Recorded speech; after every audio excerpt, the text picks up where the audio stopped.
শুভরাত্রি বন্ধুরা। অনেক রাত্রি হয়ে গিয়েছে, আজকে কোনো খাওয়ার তৈরি করে নিই। আমার বর একবার বললো আমি বাইরে থেকে খেয়ে চলে আসবো, খাবার তৈরি করতে হবে না। আবার বলছে যে দোকান সব বন্ধ হয়ে গিয়েছে, আমার জন্য খাবার তৈরি করো। তো রুটি আর আলু ভাজা, তো এত রাত্রেবেলা তাড়াতাড়ি কিছুই করা সম্ভব না।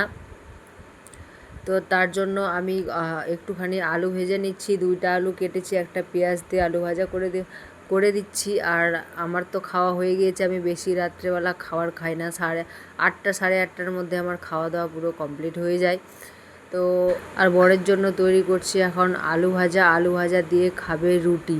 কিছু করার নেই, এত রাত্রিতে কোনো কিছু পাওয়া যাবে না, আর ঝটপট করে কোনো কিছু করাও যাবে না আলু ভাজা ছাড়া।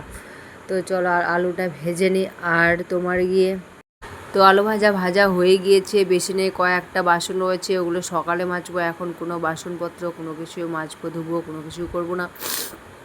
আর উপরে যাচ্ছি আমি ছাদের উপরে, দরজাটা খোলা থাকলে বাতাস আসে যখন, তো তখন দরজাটা এদিক আর ওদিক করে, তার জন্য দরজাটা লাগা আছে কিনা একবার দেখে নিলাম। আর তুলসীর গাছটা, আর ছোট্ট একটা টবে আমি তুলসীর গাছটা লাগিয়েছি, দেখতে কিন্তু খুব সুন্দর লাগছে। এই তুলসী গাছটাতে প্রতিদিন পুজো দিই।